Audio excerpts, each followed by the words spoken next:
السلام علیکم ناظرین، میں محمد جاوید ہوں۔ ASJ نیوز میں ناظرین آپ کا خیر مقدم۔ ناظرین انشاءاللہ آئندہ سال منائے جانے والے جشن میلاد النبی صلی اللہ علیہ وسلم چونکہ 1500واں ہوگا،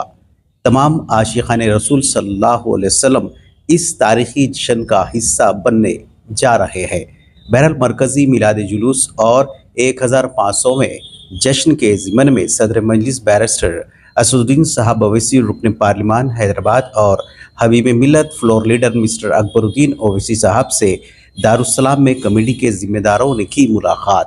پیش ہے اس خصوص میں تفصیلات۔ مرکزی میلاد جلوس کمیٹی حیدرآباد نے 1500ویں جشن میلاد صلی اللہ علیہ وسلم کے ضمن میں تمام سال جشن میلاد کی تقاریب اور 12 ربیع الاول کو تاریخی مکہ مسجد سے مرکزی میلاد جلوس کی انتظامات اور کامیاب انصرام کے سلسلے میں آج دارالسلام میں تفصیلی نمائندگی کی۔ کمیٹی کے ذمہ داروں نے بیرسٹر اسدالدین صاحب اویسی، صدر کل ہند مجلس سے اتحاد المسلمین اور وہ رکن پارلیمان حیدرآباد، اور جناب اکبر الدین اویسی صاحب قائد مجلس مقننہ پارٹی سے تفصیلی نمائندگی کرتے ہوئے مرکزی میلاد جلوس کے راستوں پر بلدی برقی، آب رسانی اور دیگر انتظامات اور سال تمام مختلف پروگراموں کا اہتمام کے ضمن میں مشاورت کی۔ بیرسٹر اسدالدین صاحب اویسی MP صدر مجلس نے مرکزی میلاد جلوس کمیٹی حیدرآباد کو تیقن دیا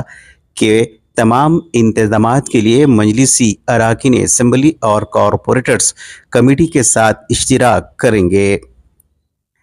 انتظامات کو مؤثر بنایا جائے گا۔ انہوں نے جلوس کے علاوہ دیگر موقعوں پر سیرت طیبہ سے متعلق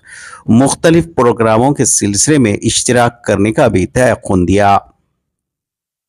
مرکزی میلاد جلوس کمیٹی نے صدر مجلس بیرسٹر اسدالدین صاحب اویسی اور قائد مجلس جناب اکبر الدین اویسی صاحب کو کمیٹی کی جانب سے سال تمام جشن میلاد النبی صلی اللہ علیہ وسلم کے پروگراموں کی تفصیلات سے واقف کروایا۔ اس 1500ویں جشن میلاد صلی اللہ علیہ وسلم کے اہم سنگ میل کو یادگار اور بامقصد بنانے کے لیے ایسے پروگرامز ترتیب دیے جا رہے ہیں کہ عام مسلمانوں کو سیرت طیبہ کی مختلف گوشوں سے متعلق واقفیت کروایا جا سکے اور غیر مسلم برادران وطن کو بھی حضور اکرم صلی اللہ علیہ وسلم کی حیات مبارکہ اور تاریخ پہنچ سکے۔ عصری تعلیمی اداروں کے طلباء و طالبات کے لیے سیرت النبی صلی اللہ علیہ وسلم کے موضوعات پر تقریری مقابلے اور سیرت کوئز اور دیگر مسابقات کا اہتمام بھی کیا جائے گا۔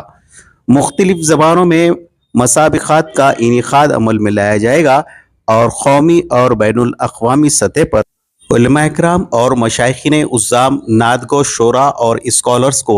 جشن میلاد النبی صلی اللہ علیہ وسلم کے پروگراموں میں دعوت دینے سے اتفاق بھی کیا گیا ہے۔ مرکزی میلاد جلوس کو بامقصد بنانے، اس کے ذریعے دیگر برادران وطن تک اسلام کی تعلیمات پہنچانے اور حضور اکرم صلی اللہ علیہ وسلم کے پیامات امن و محبت کو عام کرنے، پڑوسی ریاست کے علماء مشائخ کو بھی دعوت دینے، جلوس میں شہر کے کئی دیگر تنظیموں اور خدیم ارکان کو شامل کرنے کا بھی صدر مجلس اور قائد مجلس نے مشورہ دیا۔ دارالسلام میں قائدین مجلس سے ان ملاقاتوں میں مولانا سید شیقین احمد قادری شتاری، صدر مرکزی میلاد جلوس کمیٹی حیدرآباد، مولانا سید قادر محی الدین قادری، جنید پاشا زرین کلاہ معتمد کمیٹی، اور مولانا حافظ مظفر حسین خان قادری بندہ نوازی، کنوینر مرکزی میلاد جلوس، مولانا سید محمد علی قادری الہاشمی ممشاد پاشا، مولانا سید احمد الحسینی سعید قادری، مولانا سید سیف اللہ حسینی قادری الباخری سیف پاشا، مولانا سید شاہ نعمت اللہ قادری اور مولانا انوار احمد قادری، مولانا خواجہ شجاع الدین افتخاری حقانی پاشا، مولانا سید ندیم اللہ حسینی، مولانا سید لیاقت حسین رضوی المدنی مختار پاشا، مولانا سید مرتضی قادری کاشف پاشا زرین کلاہ اور مولانا سید نظام الدین ہارونی، مولانا سید اسلم حسین حافظی، مولانا صوفی سیف احمد یافعی شاہ ولی اللہ، مولانا ذاکر علی دانش ایڈوکیٹ، مولانا سید لطیف پاشا قادری، مولانا مکرم پاشا قادری، تخت نشین جناب سلیم مخدومی کے علاوہ دوسرے موجود تھے۔ بہرحال ناظرین، نشریات کے اختتام پر ہم ایک اہم پیغام آپ کے نام کرنا چاہتے ہیں اور اس نشریات کا اختتام اسی پر کرنا چاہتے ہیں۔ رسول اکرم صلی اللہ علیہ وسلم کا ارشاد مبارک ہے کہ اپنے مسلمان بھائی سے ملتے وقت تمہارا مسکرا دینا بھی ایک صدقہ ہے، اچھی بات کہنا اور برائی سے روکنا اور بھٹکے ہوئوں کو راہ دکھانا یعنی راستہ دکھانا بھی ایک صدقہ ہے۔